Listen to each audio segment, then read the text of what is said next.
Olá, amigos. Estamos iniciando a nossa palestra na Fraternidade. A nossa casa, a Fraternidade Francisco de Assis, fica localizada no bairro da Vila Prudente, aqui na cidade de São Paulo. Aos nossos amigos da internet, agradecemos a sua audiência e lembramos que na próxima semana estaremos retransmitindo algumas palestras, porque estaremos num período aí de descanso e retornaremos nas palestras ao vivo a partir do dia 11 de janeiro. Hoje temos a alegria de contar com a presença, mais uma vez, na última palestra do ano, com o nosso companheiro Mário Mas, que tem o programa... Quantos programas na rádio? 2, quarta e sexta-feira, Desafios e Soluções. Quartas e sextas-feiras, programa Desafios e Soluções pela Rede Boa Nova de Rádio. E hoje ele vai abordar o tema comportamento adequado. Por favor, Mário. Boa noite. É uma alegria estar aqui novamente. O programa de quarta-feira, que eu faço na Rede Boa Nova, eu falo sobre obsessão espiritual, e sexta-feira, às 11 horas da manhã, eu falo sobre comportamento e espiritualidade. Então, vocês estão convidados a acessar o site da rádio e escutar a programação dos últimos 12 meses sobre vários assuntos, são vários comunicadores. Bom, eu vou falar de comportamento adequado porque é um questionamento que muitas vezes fazemos de como nos comportar diante dessa sociedade complexa. Qual é o comportamento mais adequado?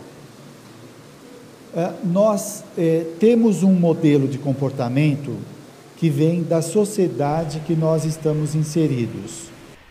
Então, nós aprendemos a como nos comportar a partir do momento que nós nascemos. Nós entramos no útero de nossas mães e, através do contato que ela tem com o nosso pai e com a família, nós já vamos recebendo aquela carga de informações de como nos comportar. E aí nós passamos pelo processo de socialização, onde nós vamos incorporando os valores sociais, as crenças, costumes, a cultura de um modo geral, não é? Ela vai ditando as normas de como devemos nos comportar. Isso serve para o indivíduo se adaptar à sociedade, dele saber como agir, como atuar na sociedade. No entanto, a nossa cultura está carregada de materialismo, de valores divergentes com relação à espiritualidade. Nem tudo que eles estão passando ou que nós absorvemos da sociedade é adequado para a nossa existência, por causa desses valores materialistas. Por conta desta formação que temos, a partir do momento que nascemos, nós temos a tendência de nos identificar com as nossas experiências. O que é identificação para a psicologia? Identificação é quando nós adquirimos as características do objeto com o qual nos identificamos. Ou seja, se você tem um pai autoritário e você se identifica com o autoritarismo dele, significa que você vai começar a ter comportamentos autoritários. Isso é identificação. Muito bem. Quando nós estamos, então, levando a nossa vida, nós passamos por alguns reveses na vida, como perdas, rejeições, decepções, frustrações, doenças, sucesso profissional, afetivo, insucesso, etc. Quando nós estamos passando por essas experiências, nós temos a tendência de nos identificar com elas.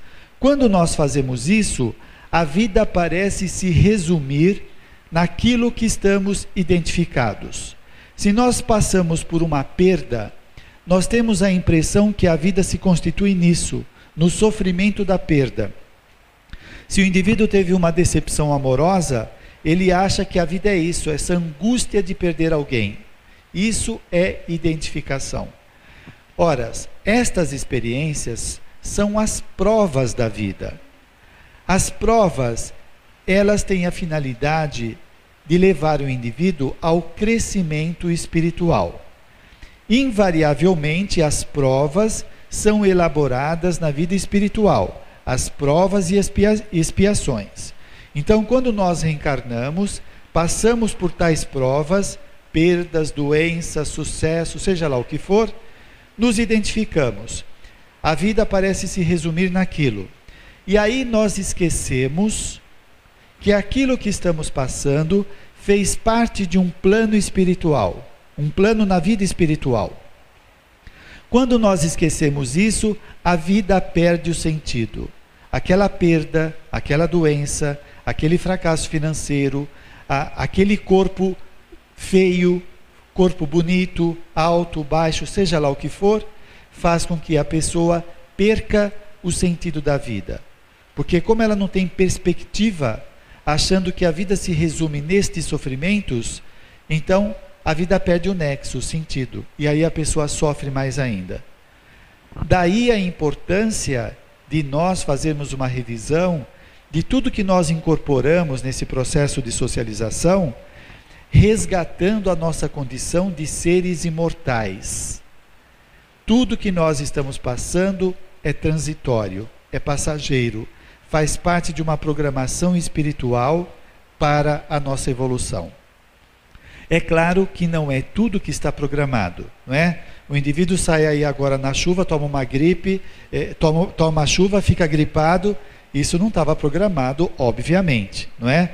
Porque tem algumas pessoas que exageram. Tudo que acontece, isso faz parte do meu karma. Espera aí, não é bem assim. Quantas pessoas estão vivendo um emprego despersonalizante e acham que tem que ficar lá porque é karma? E não é karma, é falta de esforço de fazer um curso de capacitação e mudar de emprego, não é?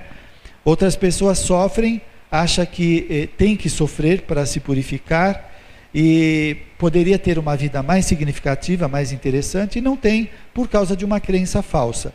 Está lá no Evangelho segundo o Espiritismo. Se você espeta um espinho no dedo, você vai deixar o espinho inflamar o seu dedo e quem sabe até perder, achando que é karma?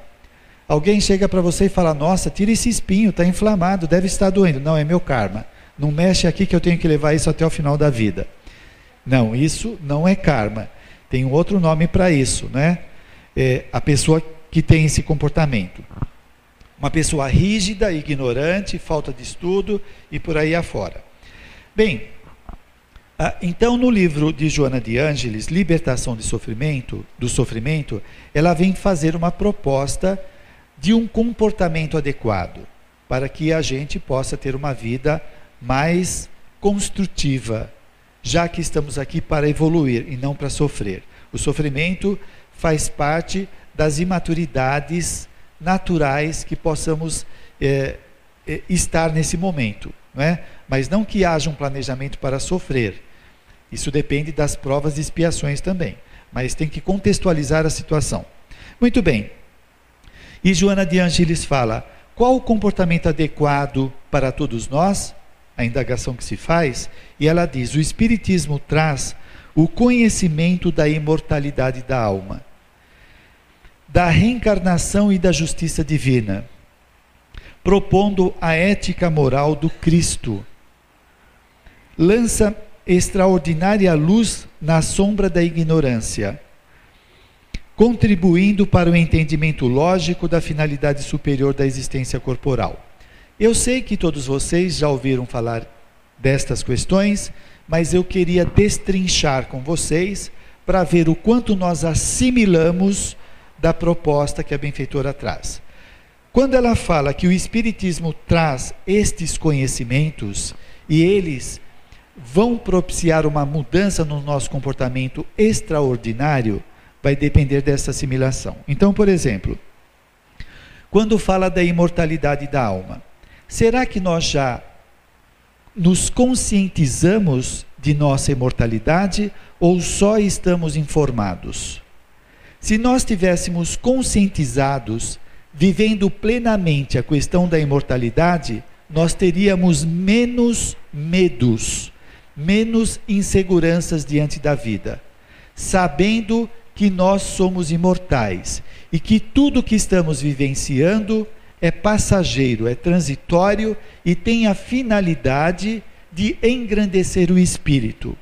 Então veja, nesta noção ou neste conceito de imortalidade está implicado estas questões que nós estamos discutindo, não é? Não tem que ser uma noção vaga de imortalidade. Puxa, que legal, quando eu desencarnar, será que eu vou para algum lugar ou não? É uma certeza. E essa certeza também traz a conhecimento que tudo isso daqui agora tem uma finalidade, é passageiro e contribui para o enriquecimento da individualidade ou do espírito imortal que somos nós, não é? Então, na vida presente, nós estamos agregando valores, aumentando o nosso repertório comportamental para que nós possamos cada vez mais compreender a vida. Ora, muitos nós sofremos por ignorância, falta de conhecimento, falta de repertório ou de conhecimento para conseguir decodificar a vida, para conseguir entender o que está acontecendo como fazendo parte de um plano maior de elaboração do que reduzir a vida a um sofrimento, a uma perda, etc., como eu falei da identificação no começo. Então, essa ideia de imortalidade muda tudo, não é? Hoje, nós somos o resultado das construções que nós trouxemos de vidas passadas. Você é uma personalidade carregada de conflitos, de tormentos, de instabilidade emocional? Ou é uma pessoa centrada, que sabe o que quer, que sabe tomar decisões, que sabe enfrentar os desafios da vida? Esta capacidade ou incapacidade de lidar com a vida é fruto das construções anteriores e daquilo que estamos fazendo no momento. Nós não somos filhos ou frutos somente da vida atual. Não pense que a sua personalidade foi formada somente na vida presente.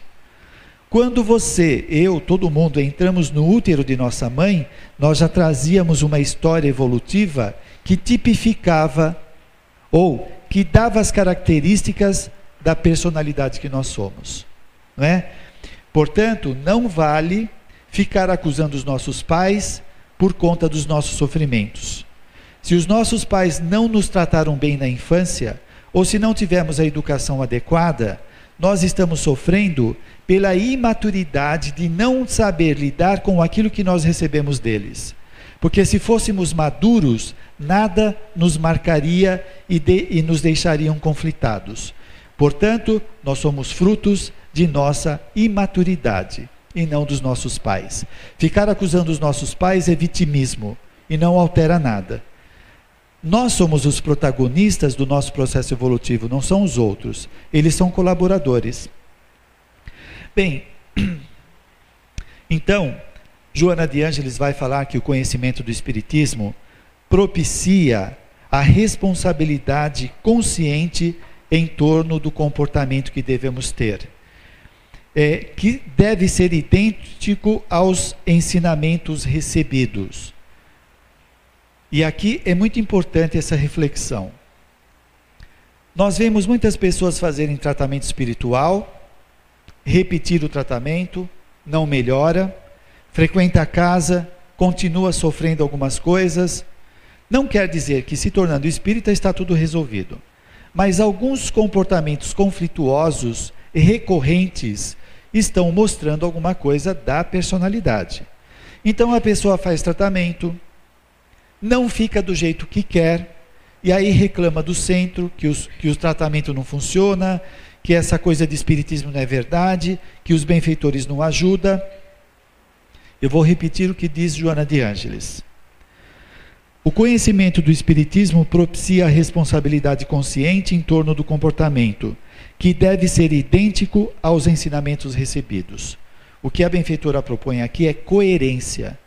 Se nós estamos recebendo os conhecimentos espíritas, nós temos que, na medida do possível, ser coerente com estes ensinamentos, transformando o nosso comportamento. Porque se eu não mudo o meu comportamento e eu continuo gerando transtornos em minha vida, eu sofro não por causa do espiritismo, por causa da minha incoerência. É muito diferente isso, não é? Então algumas pessoas vêm no centro e elas esperam passes milagreiros que transformem as suas vidas sem que elas se esforcem.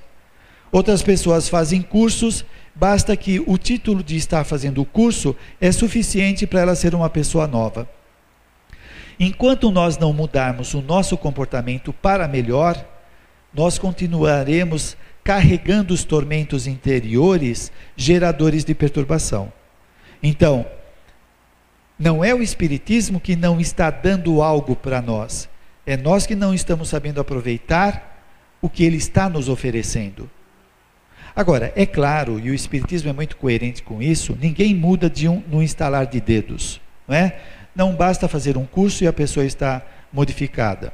Mas Allan Kardec vai definir o verdadeiro espírita como aquela pessoa que luta dia a dia para se transformar numa pessoa melhor. Aí está a coisa. Se nós continuamos com os velhos comportamentos, nós continuamos atraindo pessoas perturbadoras ao nosso redor. Espíritos dementados que vão tentar trazer uma série de tormentos em nossas vidas, nos assustando, sugerindo ideias perturbadoras, por conta do quê? Da afinidade. Ora, como que eu quebro esta afinidade? Mudando de atitude, de comportamento. As minhas vibrações passam a ser outras, e ele não vai ter mais acesso sobre o nosso comportamento. É isso que a benfeitora está dizendo. Nós temos que ser coerentes com a proposta. Nós não podemos ser espíritas somente dentro do centro espírita. Algumas pessoas pensam assim, não, no centro espírita, não é? A gente tem que ter esse comportamento. Aí o indivíduo chega na empresa e faz um monte de falcatruas, passa a perna nos outros, fala mal de outros tantos, puxa o tapete do amigo.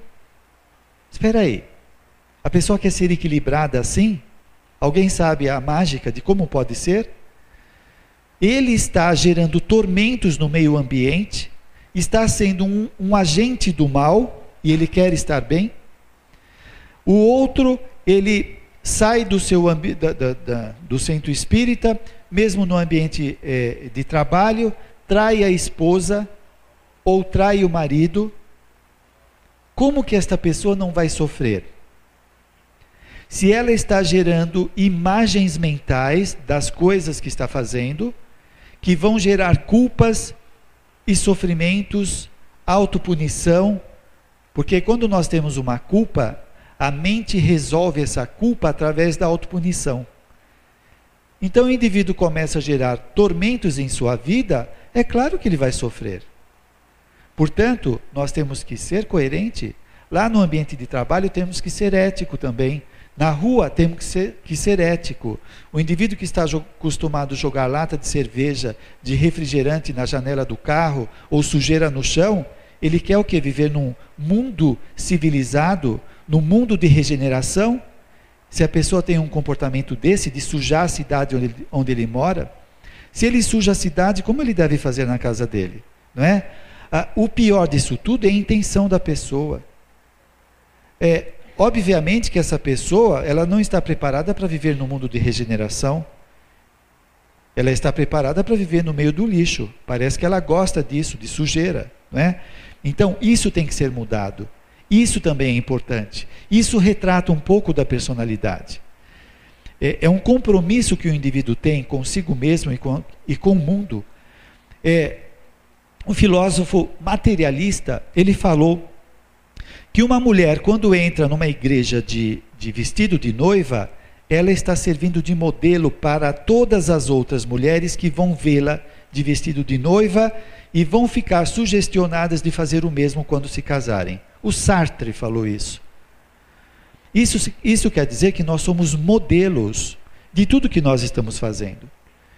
Então, se eu me permito jogar uma sujeira no chão, quem está olhando está autorizado a jogar sujeira no chão, se tiver a mesma índole dele, não é? Se nós estamos na empresa e nós fazemos um desvio, As pessoas que estão assistindo aquilo estão autorizadas a fazer o desvio. Autorizadas ou sugestionadas, não é?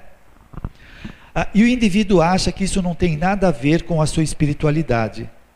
E o que é espiritualidade para essa pessoa? É viver flutuando? Rezando e flutuando? Não é? A pessoa está divorciada da realidade. É um comportamento ético que nós temos com a sociedade. Bem, depois Joana de Ângeles vai dizer que nós temos a necessidade de alterar a conduta para melhor, lapidando o caráter, corrigindo os sentimentos, orientando as emoções para torná-las saudáveis. É o resultado inevitável da aceitação do Espiritismo. Isso quer dizer o quê? Que as nossas características pessoais de personalidade não é algo biológico, não é algo físico, é psicológico, é espiritual. Nós podemos mudar a nossa personalidade. Não pensa que você nasceu assim e vai ficar até o final da vida com estas características. As nossas características de personalidade são milenares. Nós temos comportamentos que nós vimos arrastando há milhares de anos, não é? Na existência atual, nós estamos formando novos hábitos. A repetição dos nossos comportamentos vai se formando novos hábitos.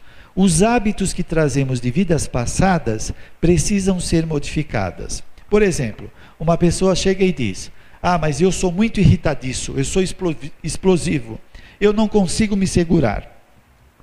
Quem vê pensa que é biológico. Não, isso é comportamental.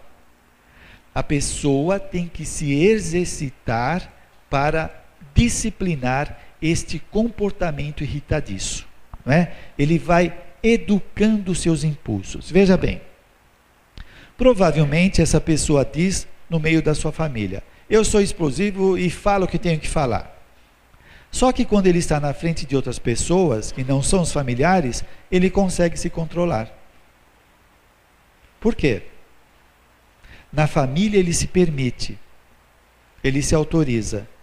Na frente de outras pessoas que não vão tolerar a agressividade dele, ele se contém. Então, a agressividade pode ser controlada. Como diz a benfeitora espiritual, nós temos que aprender a modificar aqueles comportamentos que são inadequados. Outro exemplo: você é uma pessoa sociável ou não? Sociável significa você conseguir se relacionar bem com as pessoas, colocar as suas ideias, saber escutar, saber interagir. Algumas pessoas não sabem fazer isso, têm dificuldade. E elas dizem: não, eu prefiro ficar no meu canto, eu não gosto muito disso, dessa coisa de ficar tocando, falando. Isso é conflito, isso não é virtude, é dificuldade da personalidade. Ela tem que vencer isso. Mas por que tem que vencer? Porque nós estamos aqui evoluindo, e nós temos que superar todos os nossos limites. Nós não podemos carregar esses limites a vida toda. Você e eu nascemos sem alfabetização. Deveríamos ficar até hoje sem aprender a escrever? Não. Temos que aprender a escrever, a ler, para participar da sociedade. Ora, se eu tenho determinadas restrições, elas precisam ser vencidas. Como quando eu não sabia escrever, eu tive que treinar muito para aprender a escrever e ler. Nós temos que treinar bastante para aprender a ser sociáveis, amáveis, amistosos, tolerantes, etc, etc. Por quê? Isso vai permitir que eu tenha relacionamentos mais construtivos. Além do que, eu estarei dominando o homem velho, cheio de instintos, né? Que se torna uma pessoa desagradável quando é agressiva com os outros, quando não respeita as ideias alheias, quando é impositivo, quando é estourado, fica jogando lixo na cabeça dos outros. Nós temos que aprender a ser amistosos, afetivos, amigos, não é? Senão, como nós poderemos estar numa sociedade mais adiantada? Por exemplo, na vida espiritual. Quem tem obrigação de aguentar as nossas explosões? Mas não é só isso. Quando nós nos tornamos explosivos, nós estamos acabando com o nosso corpo. O perispírito está sendo alterado. Ele está perdendo o seu controle. E nós vamos gerar perturbações no corpo espiritual. Numa próxima existência, ou na vida espiritual, nós poderemos chegar lá cheios de alterações, de lesões, que vai trazer sofrimento para nós. Portanto, nós estamos aqui para nos aperfeiçoar, para nos tornar pessoas melhores. E nós podemos fazer. Nós temos que mudar as crenças obsoletas, falsas, de que a vida é assim e não dá para fazer nada. Isso é uma crença. A vida é muito plástica, muito flexível. Depende do empenho de cada um de nós.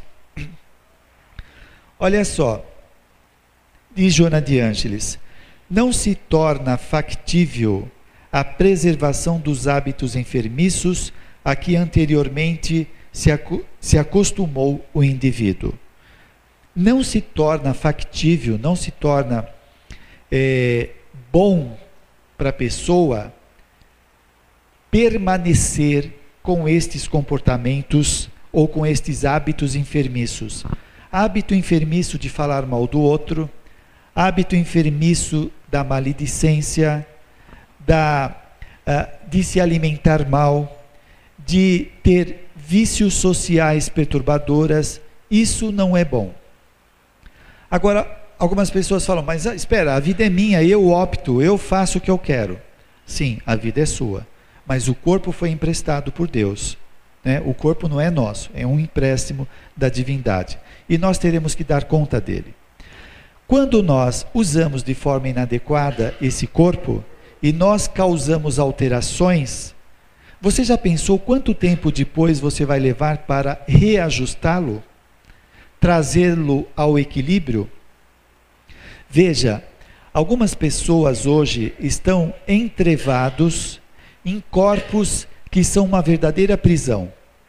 A pessoa, por exemplo, tem uma deficiência física severa ou um transtorno mental severo. Isso é resultado do quê? Dos abusos anteriores que gerou essa perturbação atual. A pessoa se permitiu fazer um monte de coisas no passado, não estando nem aí com ela mesma e nem com os outros, querendo somente atender os seus apetites, gerou estas alterações psíquicas e físicas, e hoje ela passa uma vida toda de sofrimentos, onde ela tem que tomar medicamentos para controlar os seus pensamentos ou emoções, que ela não consegue mais controlar.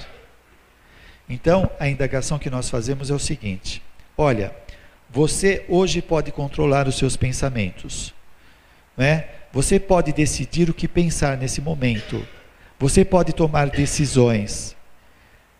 Se você perde esse controle pelo excesso de maldade praticada, amanhã ou depois você não pode mais controlar os seus pensamentos. Você tem que tomar medicamentos para conter o excesso de pensamento obsessivo ou as emoções descontroladas. Uma pessoa que tem uma crise do pânico, por exemplo, ela tem uma sensação que vai morrer, que ela está perdendo o sentido, ela começa a ter palpitação. São emoções que tomam conta dela, que ela não consegue se controlar. Às vezes precisa de medicamento, porque a maquinaria está perturbada. Olha o que nós somos capazes de fazer. Então, como diz a benfeitora, nós temos que mudar estes hábitos doentios para gerar mais saúde em nós mesmos. André Luiz, ele vai dizer o seguinte: o dever do espírita cristão é tornar-se progressivamente melhor. Útil, assim, verificar de quando em quando, com rigoroso exame pessoal, a nossa verdadeira situação íntima. Espírita que não progride durante 3 anos sucessivos, permanece estacionário. Espírita que não progride 3 anos sucessivos, permanece estacionário. Imagina você se matricula num curso universitário. Se matricula, você espera que daqui a 5 anos você esteja formado. Imagina que você se matricula e daqui a 5 anos você não aprendeu nada, não se formou, continua com o mesmo conhecimento de quando se matriculou. É isso que muitas vezes fazemos com a vida. Nós estamos 40 anos na vida sem progresso nenhum. Parece que entrou agora e não teve mudança nenhuma. O que nós estamos fazendo aqui? Se aqui é uma grande escola propiciadora de crescimento, e passam-se os anos, nós permanecemos com os mesmos hábitos, com os mesmos medos, a mesma insegurança, os mesmos relacionamentos perturbadores, as mesmas dificuldades. O quanto estamos nos esforçando? É claro que algumas pessoas que passam por provas podem ter restrições ou expiações decorrente da prova e da expiação. Mas algumas pessoas têm as limitações por falta de esforço próprio. Olha, gente, quantas pessoas carregam tormentos internos, como André Luiz fala aqui, dessa necessidade de mudança, e aquilo vem fazendo o indivíduo sofrer há mais de 10 anos, de 20 anos, 30 anos. Você pega uma pessoa que tem dificuldade de cumprimentar os outros, uma pessoa que tem fobia social, ela não consegue parar numa lanchonete e comer se tiver alguém olhando para ela. Ela não consegue preencher um cheque. Quantas pessoas, quando vêm os familiares agora no final de ano, nas festas, nos encontros, aquela pessoa tímida que fica escondida lá no quarto, que ela não consegue se relacionar. 10, 20, 30 anos sofrendo isso. Aí ela diz, é que eu não gosto de festa. Não, é que você tem conflito. Não gosta porque tem conflito. Não que deve gostar, pode até não gostar, mas sabe se relacionar, sabe cumprimentar os outros, não é? E isso é importante, porque nós crescemos através do relacionamento interpessoal. É através do contato com o outro. Se você ficar isolado, recluso num canto, não se desenvolve, vai atrofiar tudo. Nós precisamos de contatos interpessoais. Portanto, nos últimos 3 anos, como propõe André Luiz, você percebe alguma mudança em sua vida? O que você fez de melhor? Por exemplo, olha só, eu estava falando isso na rádio hoje, né? Agora no final de ano, na virada, não é? No ano novo, algumas pessoas esperam que as suas vidas se modifiquem comendo lentilhas. Você já comprou a lentilha? A lentilha da transformação? Outros compram roupas brancas para pular algumas ondas na praia. Tem gente que está fazendo isso há 40 anos e a vida continua a mesma. Pelo menos se ela tivesse guardado o dinheiro das roupas brancas na poupança, ela teria um pouco mais de dinheiro.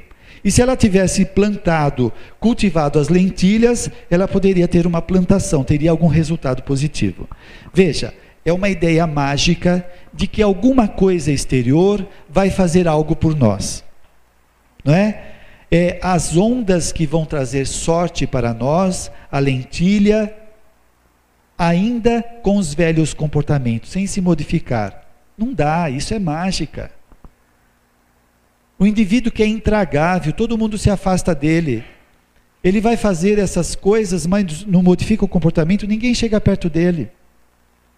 Precisa aprender a tomar contato consigo. Joana de Ângeles fala do autoenfrentamento.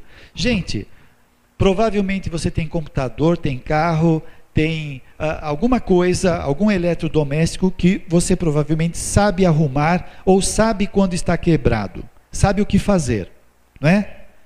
Por que nós não sabemos sobre nós? Por que aquela pessoa que quando chega numa rodinha todo mundo vai embora, só ela não percebe que ela é chata? Todo mundo fala, ó, o chato está chegando, as pessoas vão correndo, só ela não sabe. Nós não sabemos fazer uma leitura de nós mesmos. Nós temos que melhorar. Nós temos que nos tornar pessoas mais agradáveis. E como se faz isso? Mudando o comportamento.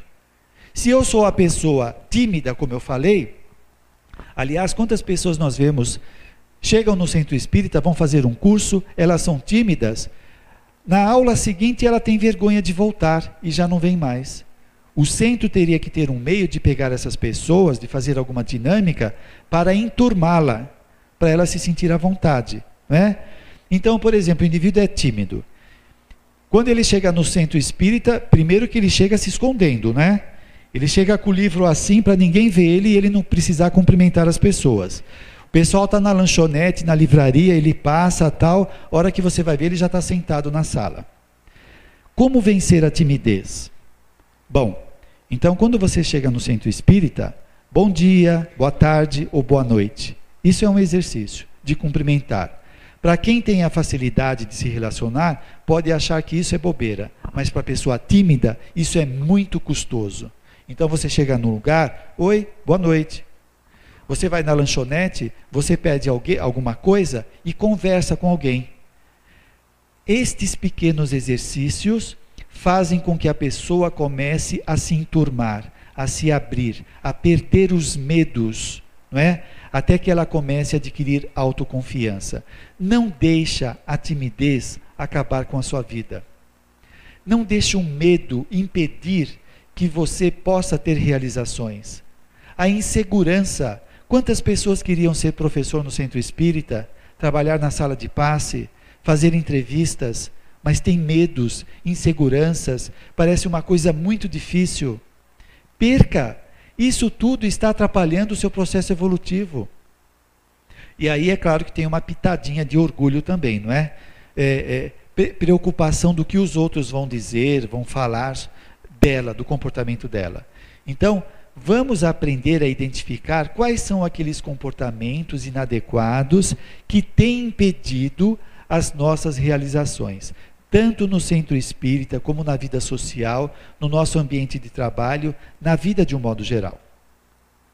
Muito bem, diz a benfeitora espiritual, Joana de Ângeles, graças ao exercício contínuo de renovação, a que deve submeter a mente e o sentimento, o adepto do espiritismo, quando realmente sincero, modifica os hábitos doentios que se tem permitido, trabalha as tendências negativas, canalizando-as para o novo comportamento a que deve submeter.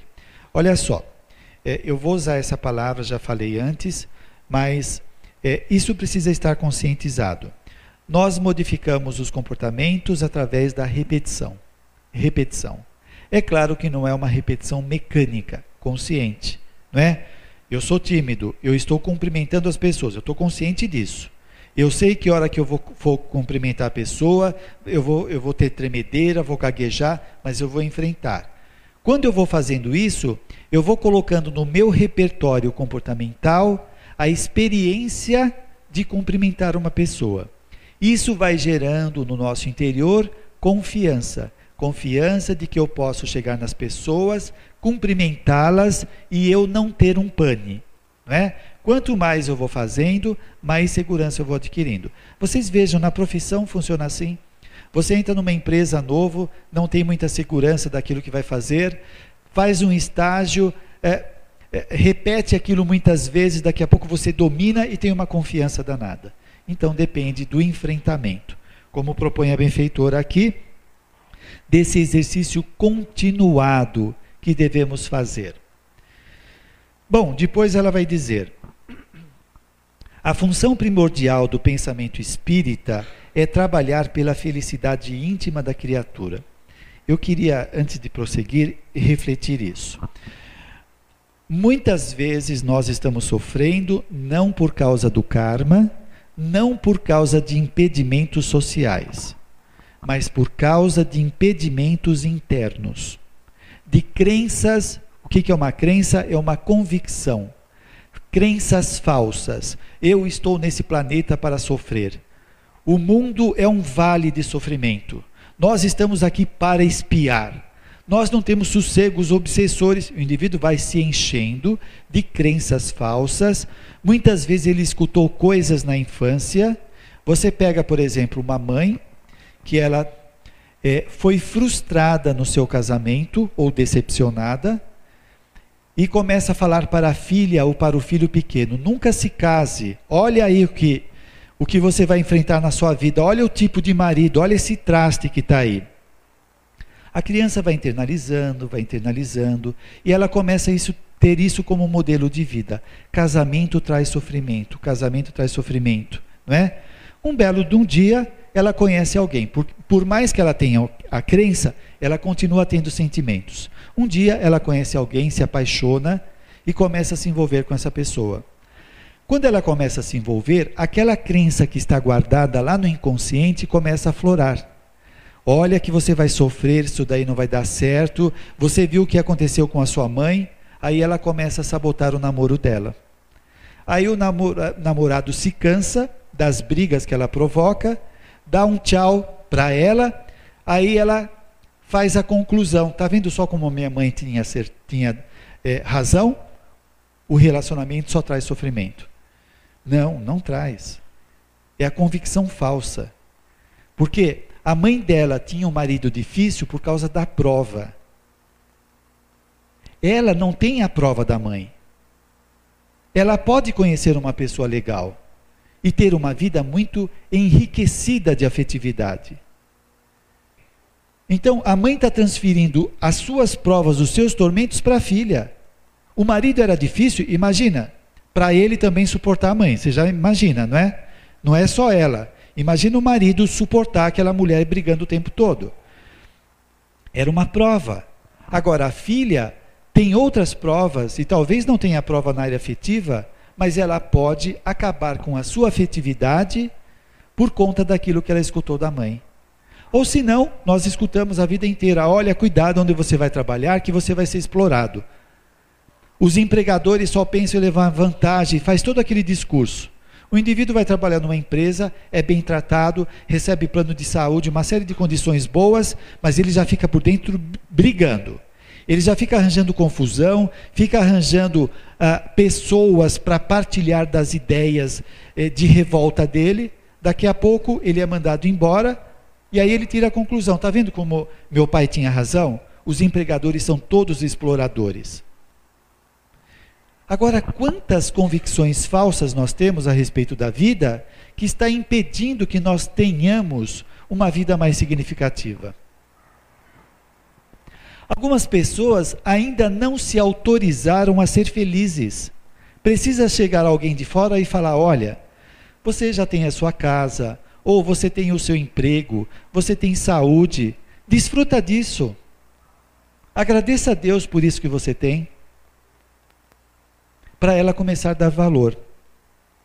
Nós estamos tão abocanhados nesse sistema da sociedade de correria, de consumo, que nós vamos aprendendo aos poucos a ficar insensíveis, a perder a sensibilidade. Olha só, uma pessoa, ela compra uma coisa que ela tanto queria. Pode ser um sapato, um carro, um anel, seja lá o que for. Por causa da ansiedade, por causa da correria, ela obtém aquilo, ela tem um desfrute momentâneo, que legal, consegui comprar isso, e logo coloca de lado e perde o interesse. Com o passar do tempo, ela vai ficando tão insensível que ela não consegue desfrutar, saborear nenhuma das suas conquistas. Ela aprende a ficar insensível. E quando a pessoa faz isso, ela tem a sensação de não ter vivido. Passa o tempo, ela olha para trás e fala: nossa, naquele tempo que a vida era boa e eu não soube viver. E na vida presente ela está repetindo a mesma coisa. As coisas estão acontecendo, ela deveria, como diz uma benfeitora espiritual, nós temos que nos apropriar da experiência. Nós temos que saborear a experiência, para que nós tenhamos o sentimento de ter vivido. E isso traz a sensação de pertencer ao mundo, a esta encarnação. Eu uso como analogia uma pessoa que está fazendo regime. Ela fala, não, no final de semana eu vou comer um bolo que eu estou com vontade, eu estou me privando disso a semana inteira. Chega no final de semana, ela separa o bolo, ela vai comer o bolo, ela come o bolo, a hora que ela presta atenção, ela não sentiu o gosto do bolo, porque ela estava tão apressada, ela não saboreou. Nós temos uma série de experiências na vida que nós não estamos saboreando, não estamos curtindo, sentindo. As coisas passam, não é? Coisa simples, uma visita amiga que você recebe na sua casa, um anel que você comprou que custa R$2, naquele momento para você foi importante, você saborear a experiência, você se sentir gratificado. Veja, isso é tão importante que Joana de Ângeles recentemente lançou um livro chamado Psicologia da Gratidão. E ela vai dizer em determinado momento que a pessoa que amadurece psicologicamente, ela é grata a tudo que acontece em sua vida. A tudo que acontece em sua vida. Então algumas pessoas estão vazias porque elas não estão vivendo, saboreando a existência. Nós temos que nos reconectar com a vida e viver, porque isso vai trazer uma sensação de preenchimento de existência, não é? Então, você vai fazer qualquer coisa, uma realização, comprar alguma coisa, tenha consciência disso, né? Deixa eu viver esse momento, não é apego, a doença do apego, mas é viver aquela experiência, para que a pessoa possa sair dela enriquecido, com um repertório maior de experiência. Vocês vejam, em várias situações isso acontece. Provavelmente algumas das pessoas aqui já devem ter perdido algum parente ou amigo. Só depois que nós perdemos, que nós vemos as coisas que nós deixamos de falar para essa pessoa, as coisas boas, as coisas legal que nós poderíamos fazer para ela e não fizemos. Quando ela desencarna, aí dá aquele arrependimento. Nós poderíamos ser mais amistosos, mais amigos, mais próximos. Enquanto estávamos vivendo, esta ganância de querer chegar a algum lugar que a gente nunca chega, que faz parte da ansiedade, faz com que a gente não dê importância para tudo que está fazendo parte da nossa vivência atualmente. Gente, isso que nós estamos vivendo agora vai fazer parte da nossa memória. Eu vou falar uma coisa esquisita para vocês. Essa nossa vida presente vai ser o nosso inconsciente da próxima vida. Deu para entender? Olha só, o que é o inconsciente? Aquilo que não está consciente. No nosso inconsciente estão os registros das várias vidas passadas.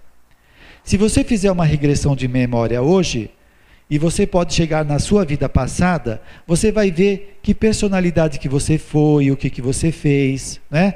Você vai ter algumas lembranças daquelas experiências. Lá na vida futura, quando a gente desencarnar e reencarnar de novo, se nós fizermos uma regressão naquela vida, nós poderemos voltar na vida atual e verificar o tipo de personalidade que nós fomos. E talvez nós vamos nos surpreender vendo que na vida atual nós fomos pessoas omissas, medrosas, inseguras, que estávamos aqui com muitas possibilidades de melhorar enquanto personalidade, e nós entramos na onda das sugestões sociais, do consumo apenas, da visão mercantilista da sociedade, e deixamos escapar a nossa vida, em vez de nos enriquecer. A visão mercantilista diz o seguinte: você tem valor se você tem status, se você tem dinheiro, se você tem um corpo bonito, se você é bem aceito socialmente. Essa é a visão mercantilista. E nós muitas vezes nos subestimamos, nos colocamos para baixo, porque nós não temos o corpo perfeito, porque não temos a grana que gostaríamos, não temos a profissão rendosa, etc, etc. E esquecemos que somos centelhas divinas. Nós somos mais do que a visão mercantilista propõe.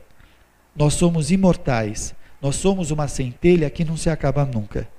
Não é? Nós somos filhos de Deus.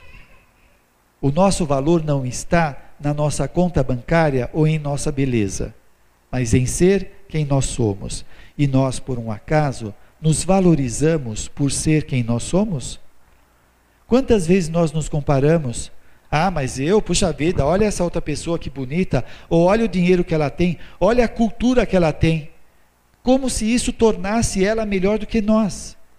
A pessoa pode ter cultura, mas ela não é diferente de nós.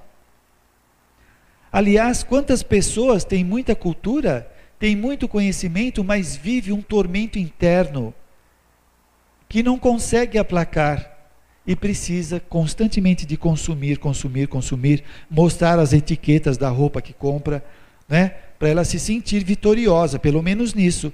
Já que o seu mundo interior está muito ruim, ela tenta mostrar superficialmente alguma coisa. Bom, nosso tempo está acabando.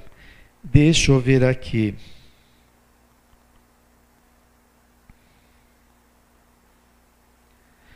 Diz a benfeitora espiritual: luta contra as tendências inferiores que te emparedam na arrogância e na agressividade, abrindo brechas no seu emaranhado sufocante, a fim de que se te instalem no sentimento a bondade e a condura, que te tornarão afável e gentil. Liberta-te da indumentária asfixiante dos desejos mórbidos, facultando-te a alegria de viver com simplicidade e harmonia, que te ensejará a oportunidade de demonstrar a força do querer pelo prazer de seres melhor. A força do querer ser melhor, né? Eu queria refletir aqui, ela fala aqui para superar estes desejos mórbidos. Joana de Ângeles fala muito das falsas ou das necessidades falsas e das necessidades reais. Nós estamos muito condicionados a buscar aquilo que a sociedade coloca em nossa cabeça como necessidades falsas. Então nós achamos que se atender essas necessidades, seremos pessoas felizes. Enquanto estamos preocupados com a necessidade falsa, deixamos de buscar a necessidade real. A necessidade real é o comportamento ético, a sociabilidade, o amor, a afetividade. Isso permanece constantemente com a pessoa. As necessidades falsas é a sociedade de consumo que joga na nossa cabeça. Olha, você tem que ter um corpo perfeito. Aí o indivíduo vai na academia, ele faz a academia 6 vezes na semana, né? 3 horas por dia. Enquanto ele está cuidando do corpo, ele deixa de cuidar do espírito. Ele fica com o corpo super sarado e com uma mente doente, que não sabe o que fazer com aquele corpo. Adianta alguma coisa?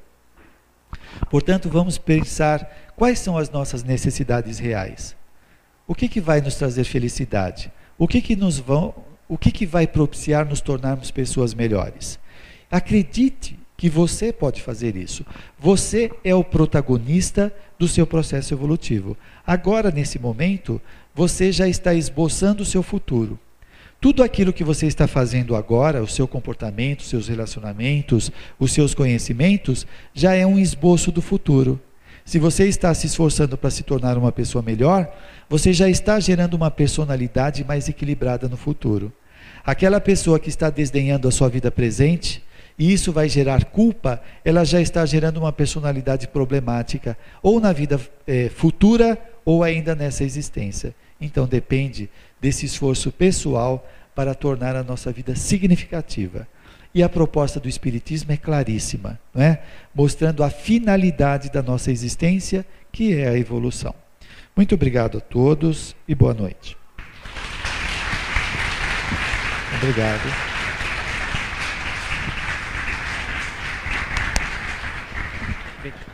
Mário, só repete para nós os horários dos programas na Rádio Boa Nova, por favor. O programa de quarta-feira é às 23 horas, eu falo de obsessão e comportamento. E o programa de sexta-feira é às 11 horas da manhã, eu falo de comportamento e espiritualidade. Obrigado. É Rede Boa Nova de Rádio, 1450 no AM aqui em São Paulo, ou pela internet, né? Só acessar lá, radioboanova.com.br. Então tem a programação e assistam também o programa nosso, do Milton Filipelli e nosso aqui, desse que vos fala, que é o programa Esclarecimentos Oportunos, às terças-feiras, 16h30. Então a todos o nosso abraço, esperamos encontrá-los no dia 11 de janeiro, em nossa palestra, desejando a todos um bom final de ano, e que possamos, no próximo ano, usar um pouquinho mais a razão, lembrar das reflexões aqui do nosso amigo Mário, que com toda certeza farão muita diferença na nossa caminhada. Muita paz a todos.